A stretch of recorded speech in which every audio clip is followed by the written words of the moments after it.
This is the Duchess of Easton coming to you again from my home office here. Today I'm going to talk to you about spelling. It's awful, I know. It's because our language is made up of a whole bunch of other languages.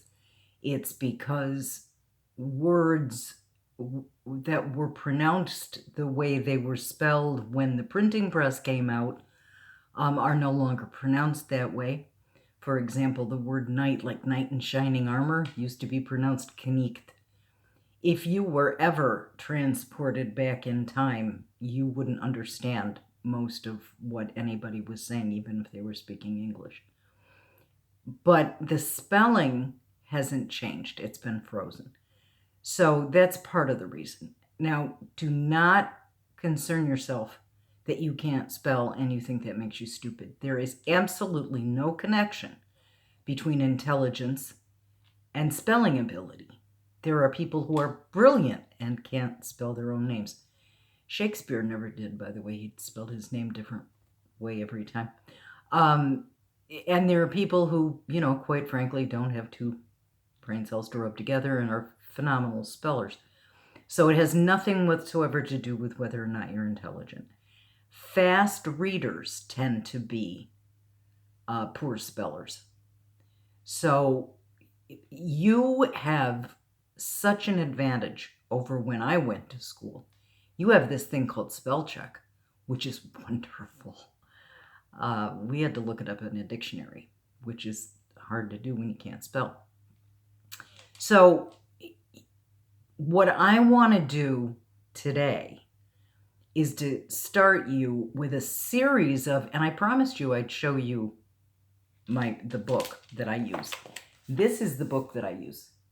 It's called The Least You Should Know About English. And if you ever get a copy of it or want to, it's available on Amazon. I've been using it for over 30 years. So there are plenty of used copies you could get for nothing, I'm sure. In this, it's called Words Often Confused. And the reason for that is spell check may not catch it. There are words, you'll get the idea when I get started, but there are words that you'll spell it right, it just won't be the right one for what you want to use it for. So I'm going to give you a real simple example, real easy one. I have to see how these work here. This is a and. Who would ever have a problem with a and, right? You learned that rule that was and goes in front of vowels and a goes in front of consonants, right? Doesn't work. Let me give you an example. Yeah, there's the example.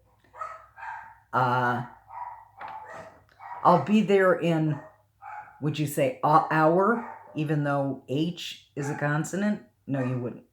You'd say an hour. And I belong to, U is a vowel, but would you say I belong to an union? No. So the actual easiest way to remember how to use which one of these to use is to say it out loud. And one of the things that I want to teach you about your writing is that you have to proofread. All right? And you proofread out loud so that you hear what you're saying. And if it doesn't sound right, fix it so that it does. If it sounds right, chances are good it is right. Here's another example, though, of one of these words, and this one might ring a bell with some of you. Accept and accept. They're spelled differently. They sound the same, but they mean different things. And I have examples for you.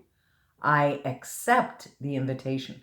Think of this one, accept with the A, as bringing in. You take in something. The one that starts EX, just like exit, is one that actually pushes something away. So I like all vegetables except peas. So the A brings it in, the EX pushes it away. That should help you to remember those two. Now, these two, if you pronounce them correctly, you'll be fine. Advice and advise. And the example that I give is when we give advice. Yeah, I haven't stuffed time reading this. When we give advice, we advise someone. One of them's a verb. The other one's a noun. So remember we talked about verbs and nouns. One of them's a thing, advice. One of them's a verb, action, advise. So as long as you pronounce them correctly, you'll be fine. Okay? Sometimes that works. Sometimes it doesn't. Compliment and compliment. Did you know there were two? Well, there are. The first one, this compliment, has an I in it. Think of I like compliments. I like flattery. And that's what that one is. This one means to complete. So that tie complements his shirt, means it completes it. All right, means it goes along with it. So the one with the E means to complete. And if you cut it off to where the E is, that'll remind you. All right, the other one, I like compliments. Yes.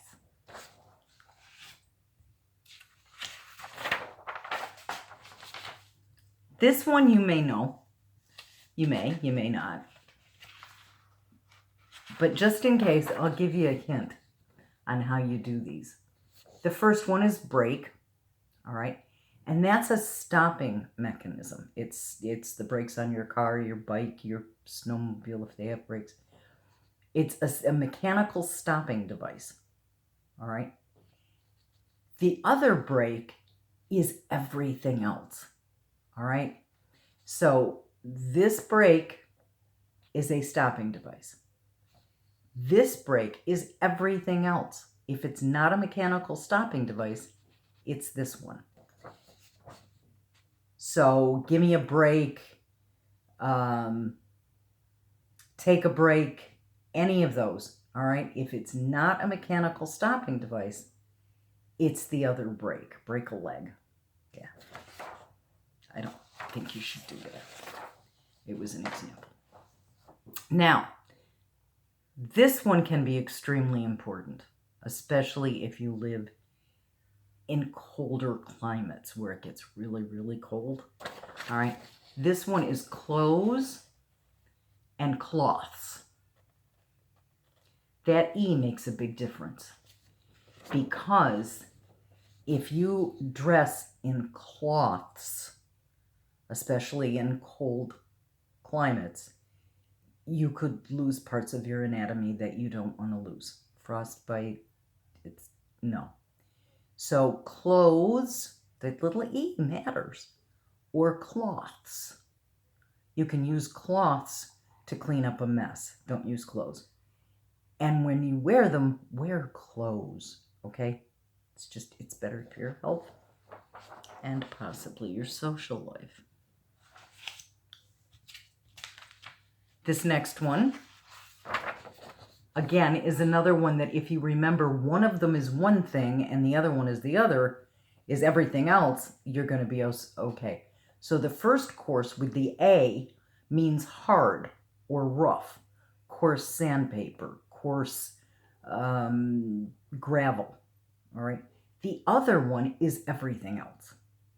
So it's the course the river runs, it's the golf course you play on, it's the courses you take in class. Of course I'll go with you, all right? If it's not hard or rough, which is an adjective, then it's going to be the other course, all right? Sometimes it helps.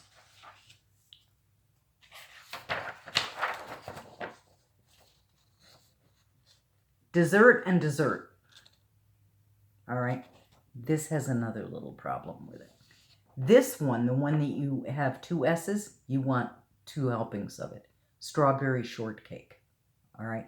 It's the stuff you get to eat at the end of the meal if you've cleaned your plate, That's the way it was in my house.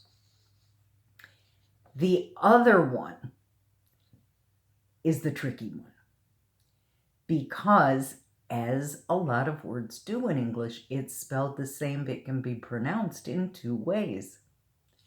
So if it's a desert, like the Sahara Desert, or it can be to desert someone.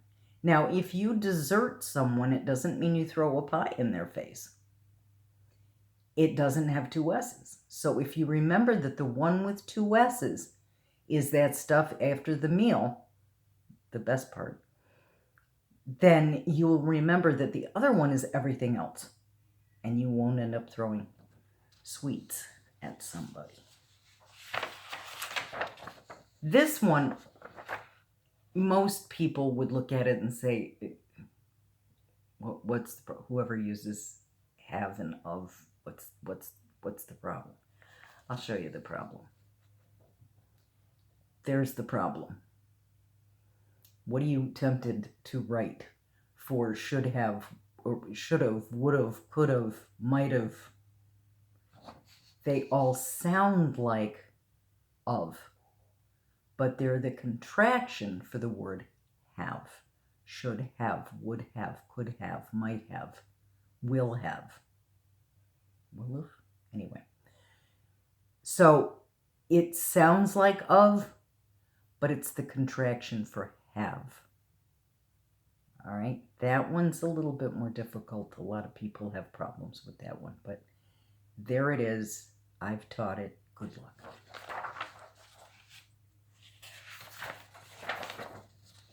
We have do, do, do. And the first one is that wet stuff in the grass in the morning. The second one is extremely hard to explain to somebody without using the word. And you can't use the word when you define something. So it's a date. It's a deadline. All right? So you get it in by the due date. All right? And then the third one is everything else. So if it's not a deadline, it's not the wet stuff on the grass in the morning in the summer. The wet stuff in the grass in the morning is called snow, where I came from.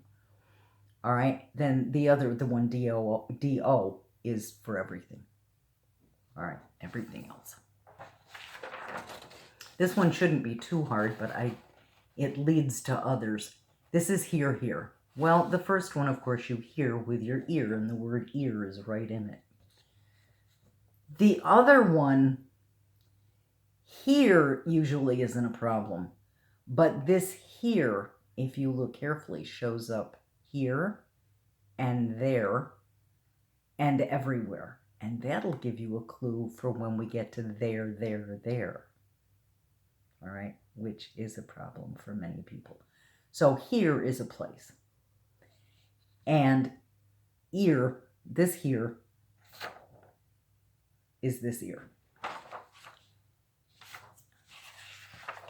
This one tends to be a problem for people, affect and effect. Again, one of them's a verb, the other one's a noun. So if that helps you, if you understand verbs and nouns, you'll be fine. This is a verb. It affects me. This is a noun. And if you think of the effect, that'll help to remind you that it's a noun. It's a thing. This is a thing. This is an action. So there are examples. If it affects me, verb, it has an effect on me. All right? That might help you to remember. And of course, you can always play this video over again if you need more help.